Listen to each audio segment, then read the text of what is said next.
What's up everyone? Welcome to another episode from Pacific Arc Tig Welding. My name's Dusty. Today, I got a totally different episode going down. I thought I would actually hang out a little bit today and just chat about my art pieces. This may sound slightly narcissistic, but I swear, I've actually gotten a few comments from people lately who are asking a lot of questions about my artwork, where it's come from, how I started with it, and where it's going. So most importantly, I kind of wanted to just address it. Today, it's hot as balls out. It's too hot. I've been welding in the studio all morning. As you can see, I'm wearing flip-flops, shorts, and a tank top. I figured we'd do something a little different today. So this is what we're gonna do. We're gonna talk about artwork. So anybody who's randomly stumbled across my channel that's new, obviously, like I said, this is an episode that's quite different from what we usually do here. I do TIG welding art. TIG welding art is definitely my passion and what I like doing most on this channel. However, what I usually do on this channel, we do a lot of stuff TIG welding. We do TIG welding gear reviews. We get gear and stuff and we break it down. We talk about all different types of companies that do different parts for different uses and applications with TIG welding. We do demos and how-tos. So I do demonstrations on how to do crazy weld joints. A lot of theory type stuff. So for anybody that's new to the channel, I definitely recommend that you bounce back. Check out the catalog of stuff that's down in the description below. There's a whole list of different types of episodes. There's both my art pieces, as well as a lot of how-tos for beginners, as well as intermediate people who like TIG welding. So again, if you're new, probably not the best episode for you to jump in on, but it's all good. Welcome anyway if you want to stick with us. So why did I start doing TIG welding art? That's a question I got. Someone asked how I got into it, because obviously TIG welding is kind of an art in itself. As anybody who TIG welds knows, you gotta have a real keen eye to be like that. Attention to detail has got to be honed over a lot of years of doing welding. So it's an art in itself. Now, what happened with me is I actually consider myself a bit of an artistic minded person before a welder. So I definitely consider myself an artist pretending to be a welder. So when I got out of high school, I didn't really know what I wanted to do. I was a deadbeat. I didn't really have a lot going on. I like guitar and heavy metal and punk rock. That's about all I had really going on. But I really like artwork. So I went to school. I went back to college for 2 years actually. I did filmmaking, I did sculpture and photography. So kind of interesting. A lot of those things have kind of converged with this channel thing that I'm doing now. I do some photography, I do some filmmaking, and I make sculptures and artwork, which is kind of all that I went to school for, even though I considered it a massive waste of time and money, because I basically dicked around for 2 years and avoided all responsibility I could. But I'm glad it's come full circle. So actually, one interesting thing was I was taking a sculpture class in college. And one of those things in the sculpture class was metal sculpture. So a metal sculpture, I got to try welding for the first time. We started out very simple, as you can imagine, oxyacetylene welding, very basic stuff, a little bit of stick welding, tiny bit of wire feed. But I was hooked. I was really, really obsessed with welding after that. I got really, really dialed in. I really wanted to learn TIG welding, which I ended up doing on my own. I kind of had to figure it out for a long process of trial and error. But I ended up doing it and getting a job as a TIG welder, which was crazy. I never thought I would have ended up with that out of art school, but that's how it ended up going. And needless to say, after starting to make a bit of money with TIG welding, I kind of forgot about art. As you can imagine, I was like 22, 23. So once I saw my first few paychecks from welding, which at the time wasn't really that much, but it still was more money than I'd ever seen, which was crazy. As a 22-year-old who just wants to buy alcohol and party with his friends, I quickly forgot about art. All I wanted to learn was more welding, how to get better at welding, and how to get better jobs doing welding. So that's what I became obsessed with. So I very quickly forgot about art. Over the years, however, I really started to get sick of production welding. I found it very repetitive.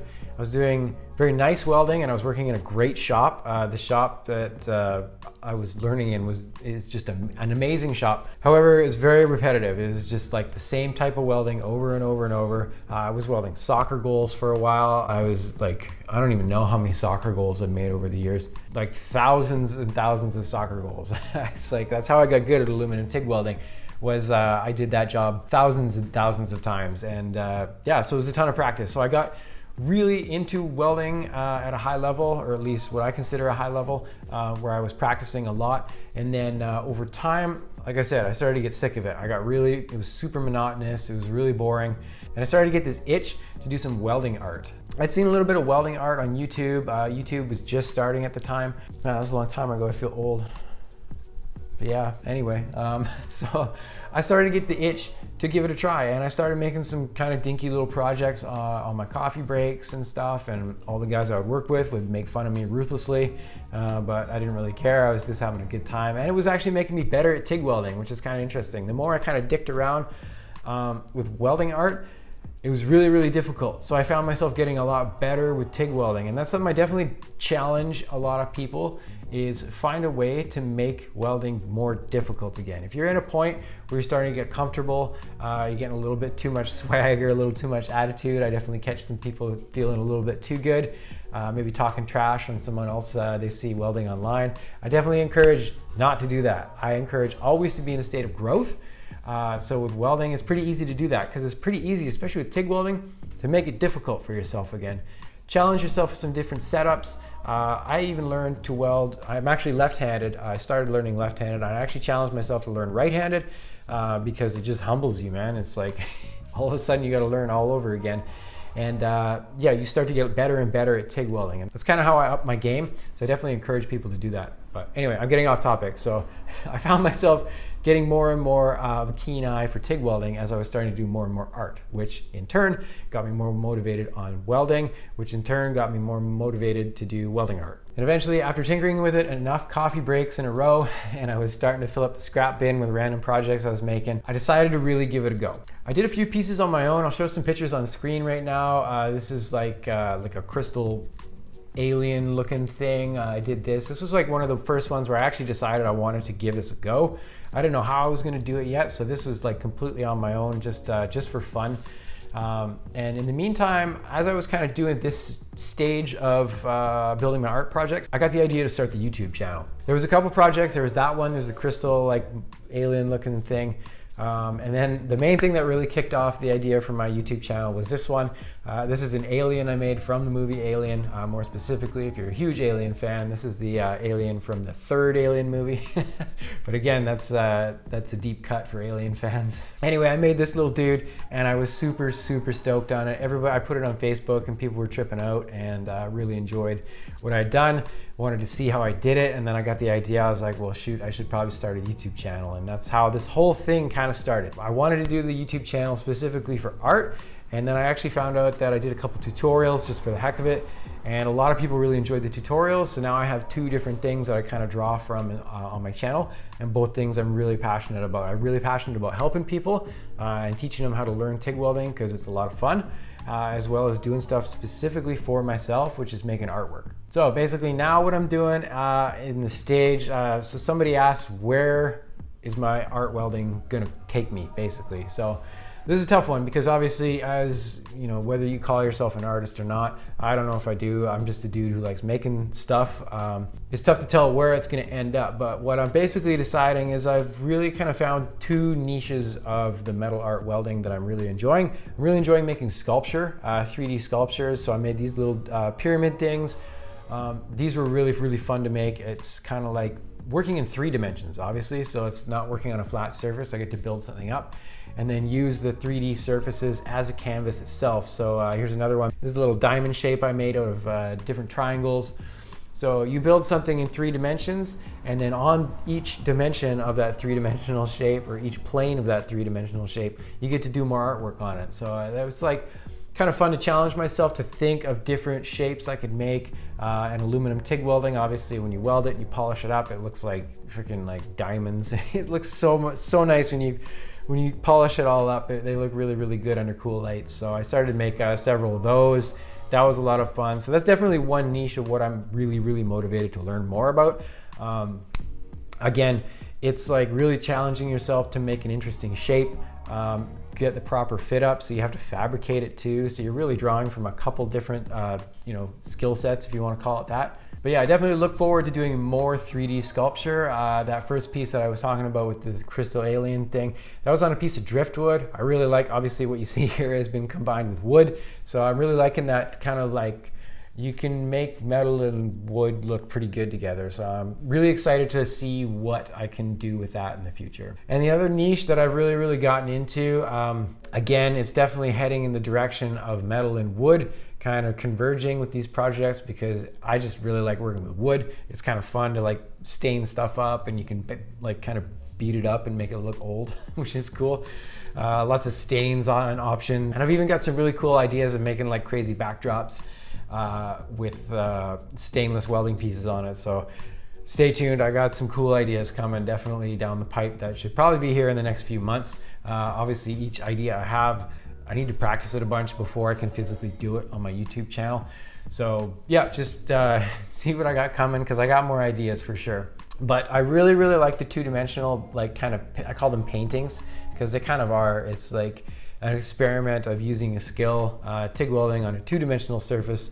And I literally try and plan how to get colors, how to get proper shine in specific areas. One thing I've really been into like over the past lot of years is dot work with ink, like an ink pen.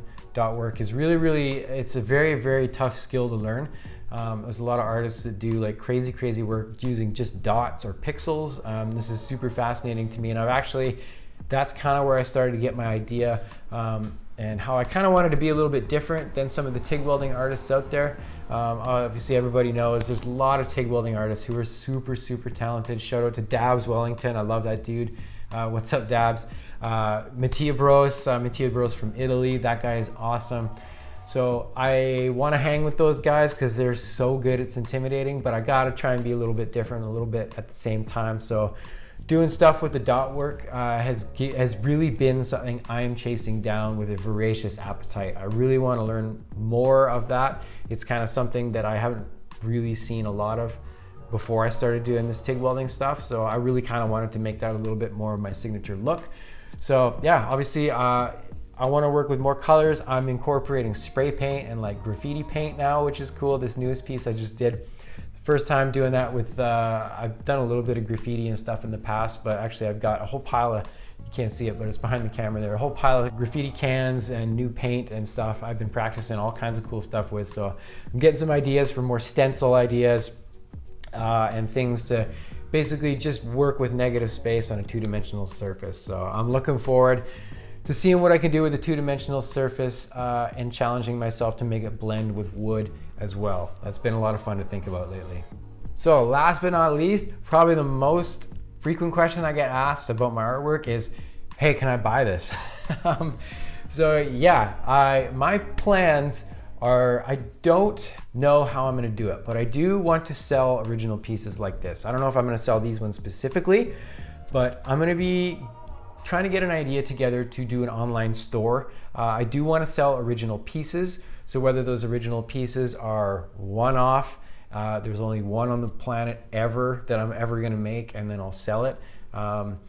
Or I make a bunch of ones like I've done here, and I recreate them with a stencil, blast it onto a new piece of plate, a new piece of wood, and do it a little bit different each time, and then sell those. So I'm trying to figure out a good way to do that because obviously I want to share my artwork. I kind of want to keep it for myself too. So like I'm really stoked on this stuff. I hate to sound like self-absorbed or anything, but I like having these hanging up in my house. My kids love looking at them, but yeah, I just like having them around. So I don't really want to make a system where I weld something and then it's sold and shipped elsewhere right away. So I gotta figure out a way to do that. But one thing I am gonna do, and please let me know in the comments if you're interested in this, because this is something I'm really pretty sure I want to do. I basically want to take each piece that you see here and all the other pieces I've done that are strewn about my house, and there's a couple in a framing shop right now actually getting framed professionally. I want to get them professionally professionally photographed, and I want to have digital prints made. So what somebody who say you watch one of these episodes, you see one of these pieces that you just really like for some reason, you can go onto my online store and buy an online print, and the print will be mailed to you, and you can unroll it and you can frame it however you want. I don't know yet. I need to figure out a way to do that, but I am going to make it so that not only will original, like super detailed pieces be able to be purchased by somebody who watches my channel or checks out my website, but somebody who can spend a lot less money on a digital print that comes out really high quality, where you can get all the nice colors and proper shine and everything still in the photo. You can put it up on your wall and it'll still look super dope. So please let me know in the comments below if either of those interest you, as well as I do have plans to offer to sell some of my sculpture as well. There's this crazy rose thing I did. I'll put on screen right now. I'm making like lots of roses now. They're pretty easy and fun for me to make. So I can do different variations with those, different pieces of wood and different types of like roses and crystals and stuff. So I got lots of ideas up here, but I want to know what everybody thinks. So please, if you watch this episode, I don't want this to just be me talking about myself for 15 minutes or 20 minutes or whatever. Please let me know in the comments below, because I genuinely really like making content that people are interested in seeing. So if you got an idea, or if you're interested in those ideas I just proposed, where you'd like to buy some prints or something like that, definitely t-shirts are coming too eventually. But yeah, let me know in the comments below. Hit me up on Instagram. I'll put my Instagram handle right there. You can check that out. You can hit me up through DM, ask me any questions at all. But otherwise, just chat it up, say what's up. I try and get in touch best with people on Instagram. It's easier for me. YouTube comments are getting a bit fast and furious for me. I can't quite keep up with them all the time, so I do my best. But again, just get in touch with me. I really appreciate hearing from everybody. Also, be sure, if you want to see more artwork, jump on over to my website right there. On my website, I have an online gallery. You can see a bunch of pieces that I've made, some high quality photos on a big computer screen, which is kind of cool, or on your phone, whatever, it's all good. I have a TIG welding blog if you're into TIG welding. I kind of just keep a general blog about my thoughts and just ramble on in blog form, which is kind of funny. As well as I have my online training program where I teach people how to TIG weld online. It's been a lot of fun so far. It's working really well. It's kind of crazy. It's like something I've always wanted to do, is help more people learn, but obviously with what's going on in the world right now, it's not super easy to work with people in person as much. So it's actually like been a kind of a really awesome thing to do online, helping a lot of people out to learn how to TIG weld from their own homes. So please, if you're into learning about TIG welding from home, go to the website, hit me up with an email through there. I'll tell you more about the program, as well as just say what's up. I appreciate hearing from everybody. So again, I don't mean to make this episode like narcissistic, me talking about my own work and stuff, but it was just some questions that I got asked. It was too hot to do any welding demos in here today. I'm gonna do more. There's more coming for sure. And yeah, I really appreciate everybody that tunes in and watches the show every week. I really appreciate it. And yeah, to anybody else that's out there, I hope you're having a good one. I hope everybody's safe and happy. And I definitely encourage you to do something nice for a stranger, a random act of kindness or whatever, or write something nice on a stranger's Instagram profile or whatever. Just a random act of kindness. But yeah, nothing but positivity on this channel. So to anybody that's watching, I hope you have a good one, and we'll talk to you soon. Peace.